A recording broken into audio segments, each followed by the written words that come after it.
This is the gospel of the Lord. Praise you, Lord Jesus Christ. Good evening. Good evening. We are faced with terrible problems, global emergencies. There's COVID, there's economic disruption. 40% of small and medium industries have closed. And then, the scientists keep reminding us that climate change is already wreaking havoc. We are not noticing it too much, but climate change will kill more people than COVID-19. So where do we draw strength? It's too big for us. But our God is bigger. So doon tayo huhugot ng dagdag na lakas. Kasi kung titignan talaga natin, mapagpakumbaba tayo, hindi natin kaya. Yun na lang magmask. Ang daming hindi nakakaya na sumunod dyan. May Delta variant pa, tumataas na naman yung mga na-infected. So marami tayong pinagkukunan ng lakas, pero lahat galing sa Diyos. I would like to use the life of Saint Clare to illustrate what I am trying to say. First, you draw strength from your family. Saint Clare was born in a very rich family. She lived in the palace. But her mother was a very pious woman, raised her children well.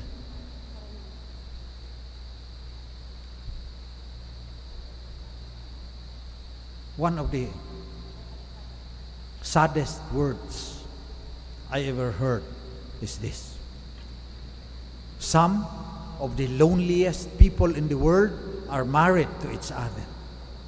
Yung tabi sila matulog, pero yung puso nila napagkalayo na. That is not the kind of family na pinaghuhugutan natin ng lakas. Hindi nagmamahala. Yung mga bata, lumalaki, nawalaan ng pagpapahalaga, walang takot sa Diyos, walang mapaghugutan. Samantalang, yung family, yan yung little church, mini church, dyan nagsisimula ang simbahan. Kaya dapat andyan ang Diyos. Where 2 or 3 are gathered together in my name, there am I in the midst of them. Kung 2, 3 kayo sa pamilya, maski 12 pa, you are gathered as a family in the name of Christ, there He will be in the midst of you. Then you will have the emotional strength. Kasi marami pang problemang darating. Mayroong panlabas na problema, mayroon tayong panloob na problema. A lot of young people are suffering from emotional distress and mental health problems, sabi ng mga psychotherapists sa Pilipinas. Yan yung mga walang pinaghuhugutan ng lakas dahil yung pamilya nila buhaghag, wala doon ang Panginoon. So let us pray to Saint Clare for all families, that they will become mini churches and people can draw strength from their own families. Gawa ng paraan. Some people, some of the saddest people in the world are married to each other. Gawa ninyo ng paraan yan. Mahihirapan ang mga bata kung ganyan kayo. Yung pangalawa, na pinaghuhugutan ni Saint Clare ay ang Diyos mismo. Ganito yon. 18 years old pa lang siya. Narinig niya si Saint Francis of Assisi. Sabi niya, susunod ako dyan. I will become poor and I will give my life to God. Dahil hinanda na nga siya ng kanyang nanay. Nung bang na 19 years old siya, pumili yung tatay niya ng kanyang mapapangasawa. Tumakas si Saint Clare. Pumunta kay Saint Francis, sinama sa ilang mga nagdadasal na doon sa San Damiano, hindi na hinabol ng kaniyang mga magulang. So doon siya natuto at napalapit sa Diyos. Siyempre, Diyos yung pinaguhugutan ni Santa Clara ng kaniyang lakas. Sumalakay si Frederick II. Kasi noon naglalabanan-labanan pa yun sila eh. Nilabas ni St. Clare yung Holy Eucharist, nilabas sa bintana ng kanilang kumbento. Umalis na lang si Frederick II. Hindi sinalakay yung Assisi. Pangalawa, mas matindi, si Genghis Khan. Yung mga Mongols, libo-libo, daang-libong mga sundalo niyan. Mulang Mongolia, umabot sila ng malapit na sa Italy. Pagdating sa Assisi, pinrosesyon ni Santa Clara yung Holy Eucharist around the city. Kinabukasan, nag-alisan na lang ang mga daang-libong mga kawal ni Genghis Khan. Historical po yan. Si Santa Clara, humugot ng lakas sa Diyos. Pangunahing pinaguhugutan. Kahit na ang pamilya mo, may pinaguhugutan ka, Diyos pa rin yan. Diyan ka nilagay ng Diyos sa pamilya na yan. Hinahanda ka para mapalapit ka sa Kanya. Ang pangatlo na pinaghuhugutan ni Santa Clara ay ang kaniyang community. So nagtayo siya, ang pangalan ngayon, Poor Clares. Yan yung mga Poor Clares dyan sa may Katipunan. Pag gusto mo na hindi ulanin yung kasal mo, dadala ka doon, isang basket na itlog. Naniniwala ang mga tao doon. Totoo daw. Pati yung mga nag-o-ordain, yung may naordinahan kaming mga pare, may ordination, papadala kami ng isang basket na itlog doon sa mga Poor Clares. Kay Santa Clara yan, pinong-pino. Nagtayo siya ng isang religious community. Kasi iba talagang yung may kasama ka. Yung mga hermits, iba yan. Pero karamihan, may religious community. Ngayon, hindi naman lahat nagre-religious community. Dapat community ang simbahan. Pero napakalaki na ng mga simbahan sa Pilipinas. Hindi na napipersonal na mga pare. Sa misa lang, nagka-heart attack na yung mga pare. Santo Niño sa Tondo.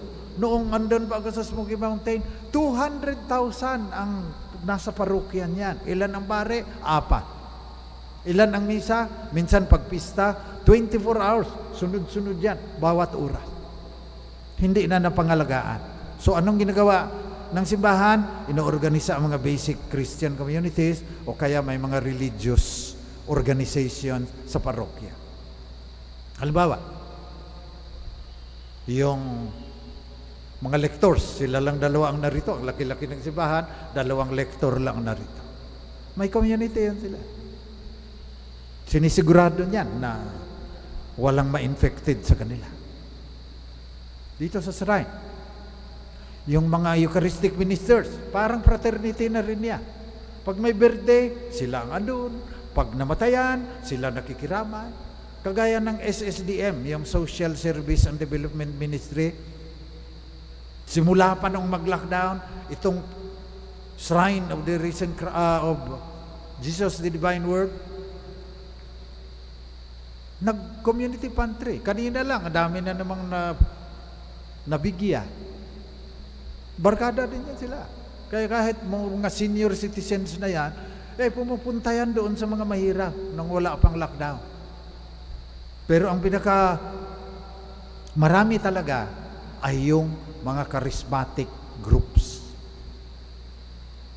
BCBP, Brotherhood of Christian Businessmen and Professionals. Since 1983. Nagda-drive ako noon mulang Smoky Mountain, papuntang Ayala, Alabang. Ang layo niyan. Pagkatapos ng misa, pupunta na ako doon, mayroon silang prayer breakfast. Breakfast kayo dyan, tapos may magsisharing, tapos magdadasal kayo. Nakakahugot ako ng lakas sa mga BCBP. Dahil kikita mo yung mga CEO, may sariling kumpanya, mga mataas ang napag-aralan, mga mayayaman, kumakanta ng charismatic song. So, masayaw. Sabi ko, ayos ang pagkapari ko nito. So, ang ilang taon akong nagdadrive, papunta. Tapos, pumasok ang Couples for Christ sa Smoky Mountain. Tumulong din ang bukas loob sa Diyos. Marami akong relationship sa mga yan, mga charismatic. Nagpapasalamat ako sa inyo lahat. Hindi ko nababanggitin lahat yung mga love flock at saka Lord's flock at saka salt and light at saka ano pang tumutulong sa akin. Kasi dyan, maliban sa spiritual, humuhugot din ako ng lakas dahil noon nararating ko yung presidente ng Republika ng Pilipinas. Dahil yung isa executive secretary, yung isa asawa niya yung undersecretary, nararating ko. Kaya yung Smoky Mountain na pabahayan.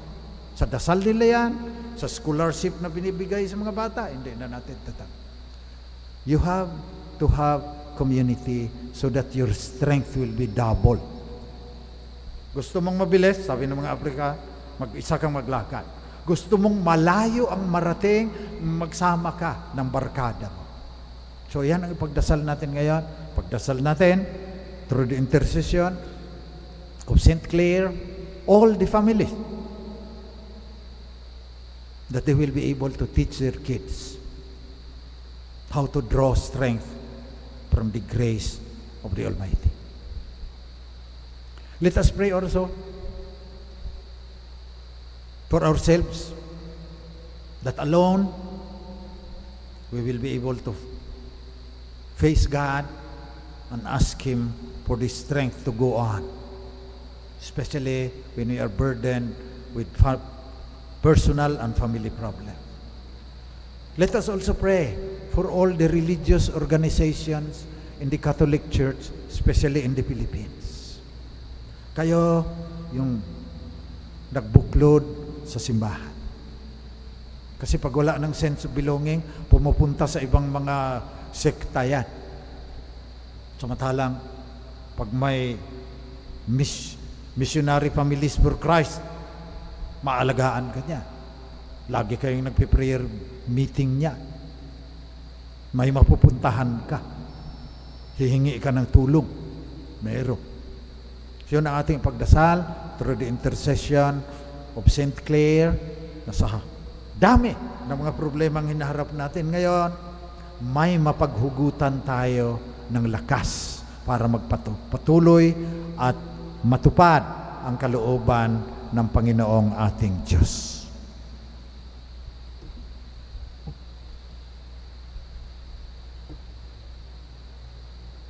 Prayers of the faithful. My sisters and brothers, Jesus tells us today, where 2 or 3 are gathered together in my name, there I am